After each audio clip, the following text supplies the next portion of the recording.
俺はもう完全に自宅にいてさ、そこから地震が2回来て、で津波が来るぞっていうんで、前のうちと隣のうちとか3軒を避難させて、そして今度初めに女房なんだよ、女房と車に乗って避難したの。そして避難したら途中まで行ったら波がでね、女房が全然1000も持ってないから小遣いもぐらい持ってっていうことで、途中から自宅から300メートルぐらい離れるとこから今度 U ターンしていって富士山行ったの。行って車から降りて勝手まで行ったら真っ黒い津波がこう自分の家の方から海の方からこう見えた、自分の家のそばで、これにすぐ乗るね、津波来るぞって。そして30メートルぐらい逃げようと思ったら、横からこんな大一派のそこを見えて運転してるんです。で表からも来る。で表から波に流されて、でどっかの車さボンとぶつかったっきり、あとは車で2人で流されて無我夢中。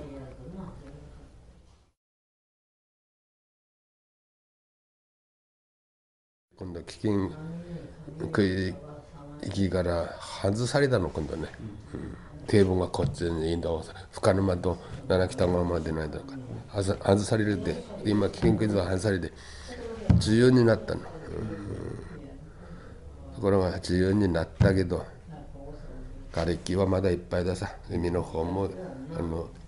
暴風林も何もでも全部何もなかったさ。外されて自由に住んでもいいことになったけど、そんなとこに戻られるわけないさ。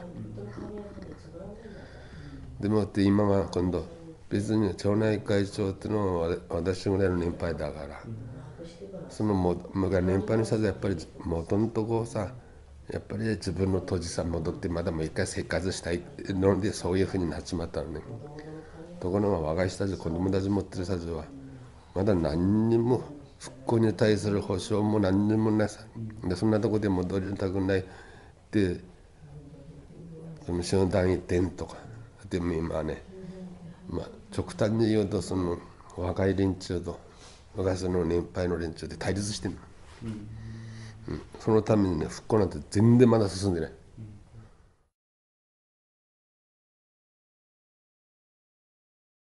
でやっとこの頃若い連中とその年寄り連中で対話を持つようになってきて、今それを品浜で復興委員とかっていうのを今、今度の何日かなね、こう各団体から何人かを寄せて委員を作って、こうやって話し合って、そうして仙台市に陳情するっていうのが今やっと出てきた。これが本当はまだまだ先にならなくてないはずなのが、極端に言うとその品浜の町内会長がワンマンでそういうふうにやったもんでなかなか進んでない。隣蒲生とか深沼あたりは大体持ってきて、深沼なんか初代っていうの大体も出てるやつ。最中は新町あたりで戻りたい人が15、6名でまだ陳情してるってことあるけどもね。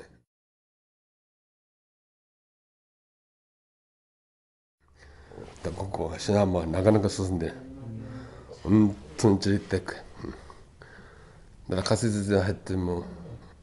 いつかっていつになるんだかってまだ見えない、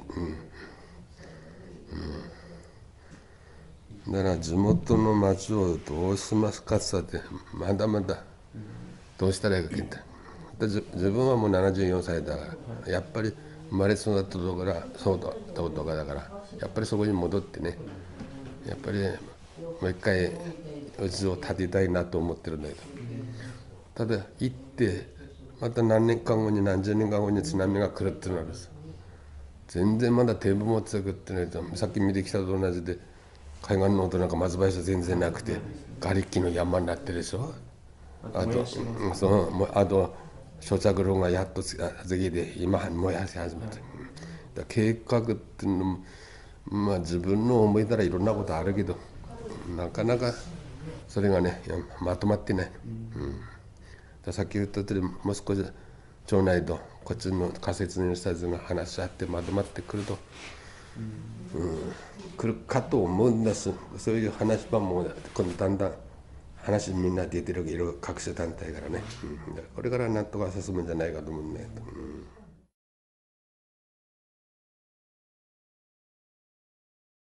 その団体集まりの場には期待というかしっかり意見を言っていい。そうだね、意見の言うようになるかなんだかわかんないけどね、まず言って聞いてを見たいなと思ってるけど、それはまだ日にちまだ決定してないですね。で今各団体で、団体の方で後ろからさ誰それと誰それとかってこう決める話がやっと出てきたね。で西浜っていうのはちっちゃい町内なもんだから、例えばその防犯とか町内会の役員とか老人クラブ消防とかっていろんな各種団体からするけど、もう役員の人たちの田舎だからみんな兼務してんだね、農業でもさ生産組合とかさ、あと今田んぼのサイズは実行組合とかってやけどね、やっぱりこの昔からのしきたりでさ、親父が町内会長したから俺町内会長で、親父が実行委員長したから息子が実行委員長って言ってて、でその下地で町内の副委員長とか会計とか総務とかってなってもう兼務してんのね、ただまだそういう役に就かない40代の人たち、小学生だの子供を持ってる人たちが今立ち上がっていくからね、その人たちと話し合いの場が何ぼでも作られるといいなと思ってるからね、私はやっぱりそれをと期待してる、で若い連中がしょっちゅうここの場所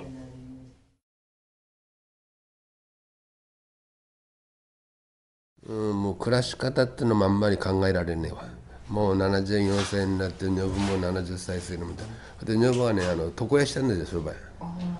ところがもう柚子が完全に流されてね、店のものも流されて、もうこの3月で廃業を届けしてもう終わりなんですよ。だから2人しかいないから、息子もいるけどベテランでセター持って、娘もベテランのところにいるもんだから、まあ俺こそビビたるな年金で細々と暮らす余裕がないかと思ってるし、それであと集団一点の子供出るけど、まだ決定ないしけど、今の政府で危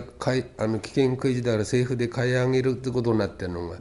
それが外されたもんだから、今度政府ではそれと買わなくていいくなったでしょ、でたとえ育ってあっても、予想だけど蒲生あたり大体検討すると昔の計算で言うと坪単価が例えばだけど1万円ぐらいで買われて、で田川の商務団員店のとこに行くと坪単価45万ぐらいだっていう話だからさ、一坪売って一坪を買うのに自分の土地100坪しかないんだからさ、いくらも買えないんですよ。で買い上げの金でそいつが買ったって土地買ってうち建てるくらいないですよ、で70過ぎてどこも社長もできないでしょ、でなんとかしてもうち建てて土地を求めてうち建てて、であと次の日から食べる米も買えなくなるような感じだね。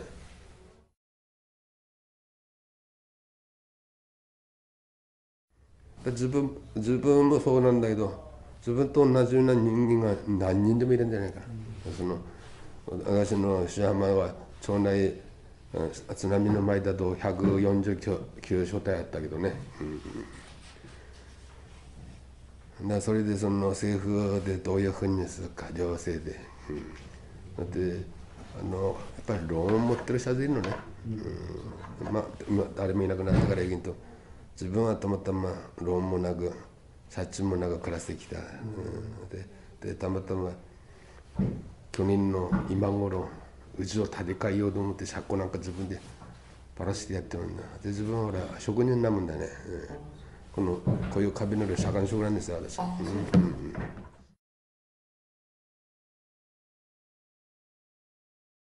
で後でその熊本からの提供だから熊本が届いたからその棚棚は自分で作ったんですよね、で日の棚も自分で作ってで神棚も自分で作ってね、でこたつのその看板の布も自分が水にかけて塗ったりしてねそうそうでここでやっぱみんなでねこう和気あいあいとね、でなかなかそのこれからどうするとかさ町内会の方がどう考えていくかってここであんまり話しないですよ、あるとやっぱり行政がまだ全然タッチしないとなったからね。昨日もそのなんていうのメキシコとかチリとかあっちの方お湾の近くの10カ国のテレビ局かないろんな局の社員がね10カ国来てねで仙台市の副区長があと課長だの来てここで話し合ったけどね。